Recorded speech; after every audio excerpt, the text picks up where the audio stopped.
Well, he's recovered from the exciting week, which continues most likely for another 2 or 3 weeks, maybe another month, who knows. Blake Christian from Holthouse Carlin Van Trigt. Blake, welcome. Good to see you. And good to see that you survived the epic week. What an exciting week it has been. Yeah, reminds me of 2000, Gore v. Bush. Yep. Who knows? Fingers crossed. But we can't go there because we have to be non-partisan. How's that? Right. Now, does the uncertainty of the outcome of the presidential election, because really, even though Joe's claiming it, it's still a toss of the coin at the moment, because if the legal process takes its course and it goes Trump's way, then Joe won't be the president. So will this affect the business confidence or is it mostly factored in? You know, it's interesting. The stock market rallied the last couple of trading days. Today it rallied up because of a potential COVID vaccination. Friday seemed to be that the press was calling it for Biden. But to be perfectly honest, I actually called my broker on Friday and my 401k that I self-manage, and I went really out of stocks because I do think this is going to be a very protracted process. It was 37 days in 2000 when Gore and Bush were battling it out, and Donald Trump isn't going to go down without swinging. So, no, I think you're probably right on the ball there. It's I think the Donald will fight to the end, but that's his nature, and it's such an important election, and it's nothing unusual to go to the courts to get them to adjudicate on law. What are the major concerns amongst business people of the Biden administration? Is it economic or the economic policy, trade, and foreign policy? Where do you see them putting their priorities? Yeah, it's all those. So, the business community first and foremost is concerned about tax hikes, and that's all out there in his political platform, where he would basically roll back all of the tax reductions that Trump put in at the end of 2017, effective for 2018, and so that's a bit unnerving.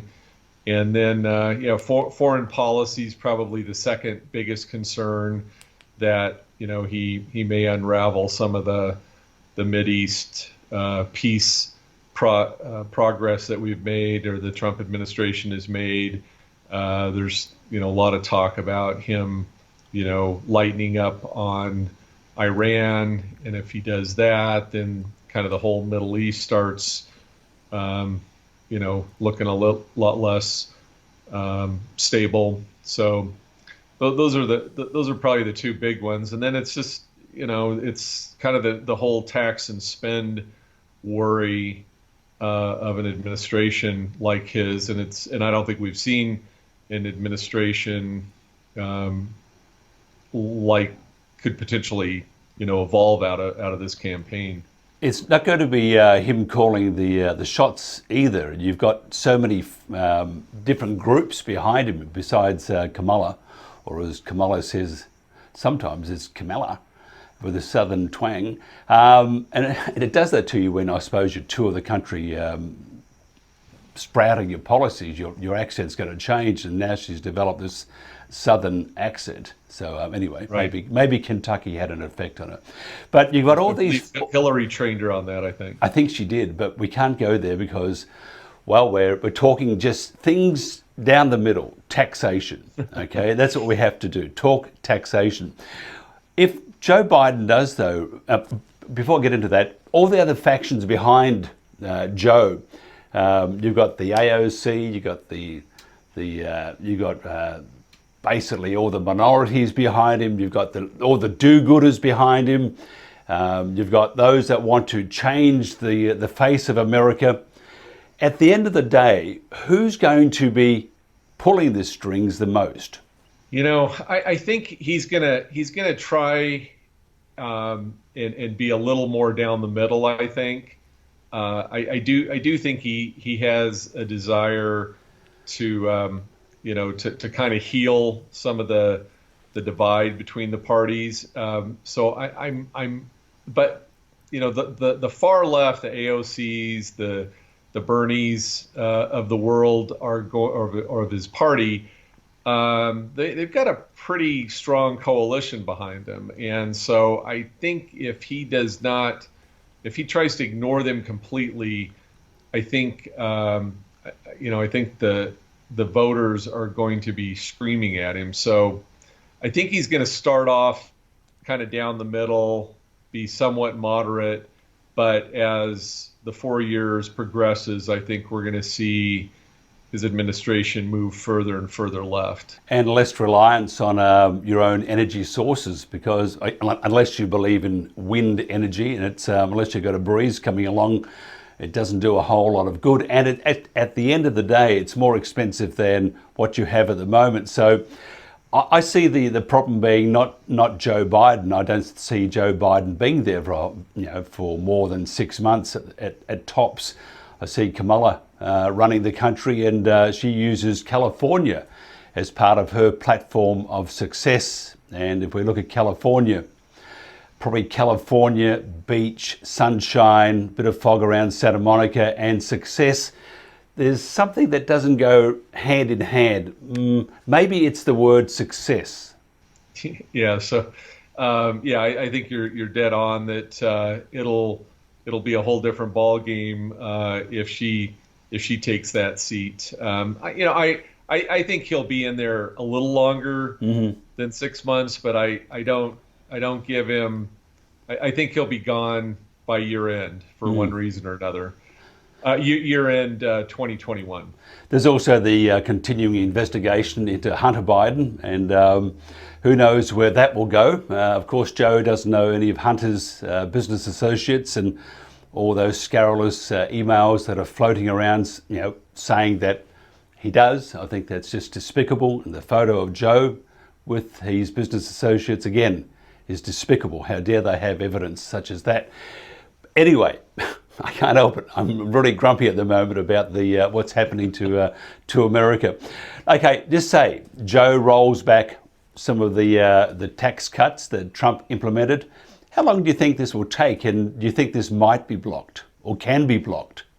Right, excellent point. Really, what's up in the air is how the Senate makeup is going to settle in, and I think we're still at 4 unresolved seats. But if the Democrats gain a couple more, then it's going to be effectively a tie. Then tie goes to the administration, since the vice president gets to vote Kamala and break all ties. And so that could be pretty devastating if the Dems don't flip the Senate. Then it's going to be pretty much a stalemate. We're not going to see packing of the court. We're not going to see a lot of tax legislation. Certainly not a rollback of all the good that Trump has done tax-wise. I like with Donald Trump. I mean, many things that we don't like about him. I wish they would, wish Twitter would just ban him for good, because that did him a lot of damage. But what he did do was he brought in so many things. He made things happen. And I really hadn't thought a lot about the difference between the political class or the elite, or the other side of the coin being just a business person addressing the US as a business and making sure that all its shareholders, being its citizens, get the best out of that particular company. So he did things. And I see with the political class, whether they're Republican or Democrats, and no matter what country, whether you're in Australia or England, the political class like to take their time, and nothing happens. This may change a bit with the left being so powerful behind Joe, but really I see the difference between what's happened over the last 4 years, take away all the garbage that came, about the impeachment and the Russians under the desk and stuff. That's all rubbish. But the amount of things he did, he actually achieved it as you would with a company. What do you prefer? Do you prefer the slow and steady, the posturing, your own PR telling everybody how great you are because you've told them how great you are? Or do you like okay, you're going to upset a few people, you're going to stand on a few toes, but you're going to achieve the very best for your company, that being the US? Yeah, I'm all about results, and the political process is painfully slow, and he did virtually 90% of what he promised on the campaign trail. Trump did. My only complaint with Trump, and I don't hold him solely responsible for it, but we've had a fairly significant increase in the deficit or the debt, the debt load for the government. That's one thing I'm not happy about.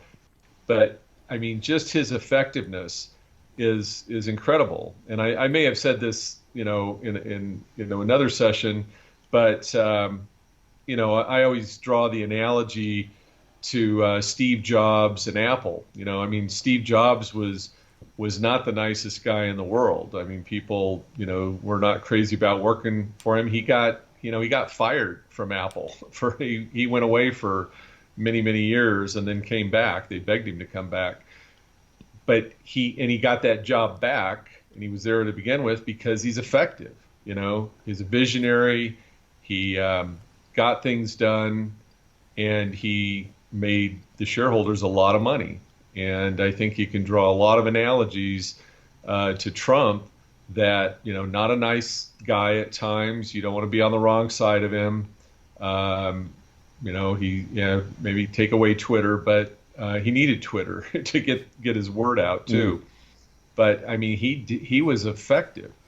He was effective, and he could be effective again. I think it's less than a 20% chance, but I have not ruled out a different outcome on the election. There's a lot of stones to turn over here still. And that's actually good news for the media, because if Trump doesn't get in, they're going to have to go back to reporting news, which probably isn't what they want to do. Now, if Donald does get back in, I mean, can you imagine? I mean, we'll have every newspaper, what do they call it? The New York Toilet Paper Times, all these other papers. They're going to dedicate probably the whole newspaper to destroying Donald. Yeah, I would hate to be in the advertising business, because the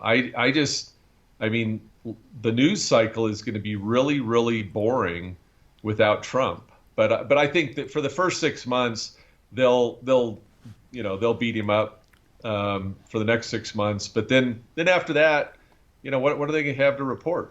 It's not. I'm not going to be watching as much news, I'll tell you that. No, it's really interesting if Donald gets his own TV network, which I don't think he will. I think that's a fairly silly thing. Although somebody said the other day on one of the cable channels that if he did have his own news network, and he had, let me think, 71 million or 72 million supporters, and each one paid $200 each a year, that's not a bad start, is it? Yeah, I mean, he doesn't have to be on a news channel. He could just be a virtual, news station. He could be the weather girl. He could do the weather.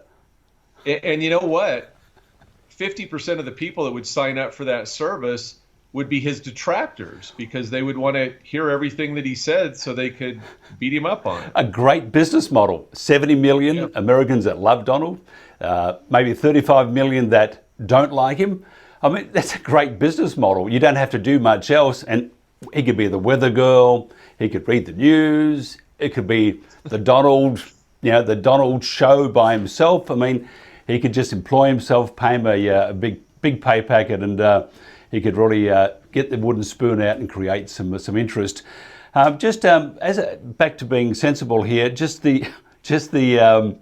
as for tax planning, for any sort of planning, but mainly tax planning. How do you do that now? I mean, you can't. Is this sort of like an Easter, like the Good Friday and Easter? Nothing really happens in the Catholic Church because, well, he's just having a rest. So is this sort of like that? You've got this hiatus that you can't. You're not going to do much, or do you work out different scenarios? What do you do? Yeah, I mean, kind of what we're planning on. The tax rates are low by pretty much any standard. Mm-hmm. So there's certainly no harm in, if you have your choice of deferring income, and again, this is assuming Biden's gonna win. If you have your choice of taking some income in calendar 2020 or pushing it out to 2021, I would accelerate it into 2020 because, the tax rates certainly aren't going to get lower next year. Okay, probably even under Trump. He's talked about maybe lowering capital gains, but not a whole lot of movement on the rates. Conversely, on deductions, you might, if you have something that you could prepay this year or push out to next year, you might want to push it out because you would get a larger tax deduction under a Biden tax structure. So those are kind of just fundamental, kind of very high level of accelerate or defer, but we'll know, like you said, we're going to know, I'm sure, by the beginning of December which way this is going to pan out. But we may not know, and this is the real troubling part, we may not know what the Senate makeup is going to be till January because those Georgia races aren't going to happen until January 5. Until early January, yeah.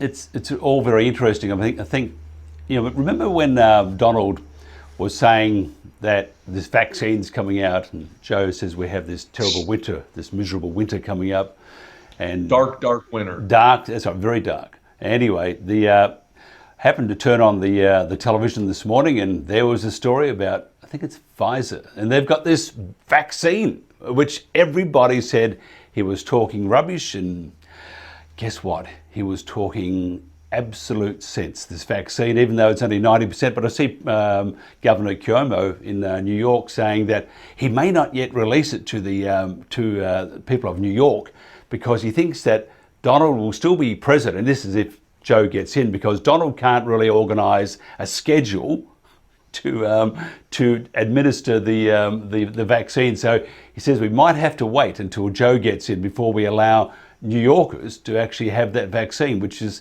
if you think about it, it's real lefty nuts, isn't it? Yeah, it's I mean, now we're talking life and death, and you're going to sit there and say, let's wait 30, 45 days to start the process. I don't think so. I think you might want to start in in the New York rest homes. I think there's may still be some problems there, but I actually, just before we went on the air, I saw a blurb that I think Eli Lilly also just got some FDA approval on one of their drugs. I don't know if it's exactly what it does, but there's definitely some really, really good signs. So yeah, it wasn't Trump blowing smoke this time. There was some real substance about what he was saying on the COVID front. But you mentioned a difference between life and death, looking at some of the results that are coming in from with the election with the Democrats. they're not that concerned about life and death. I mean, if you're dead, it's an absentee vote, but it's your vote. We've got to count every vote.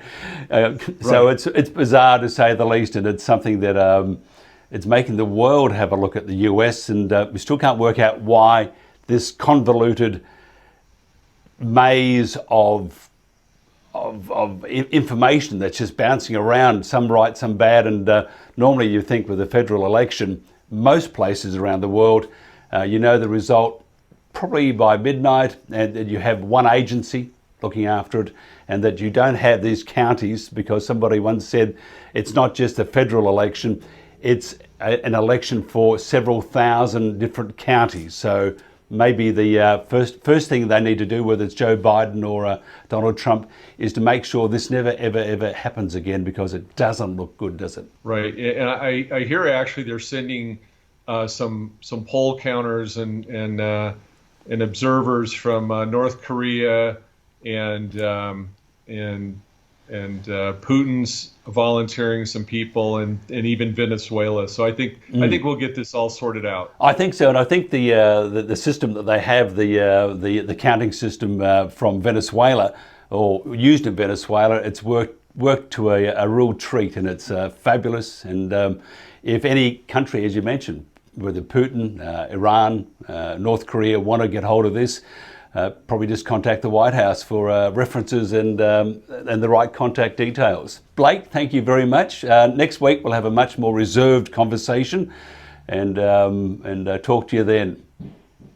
Always a pleasure. Thank you. Thanks, Blake.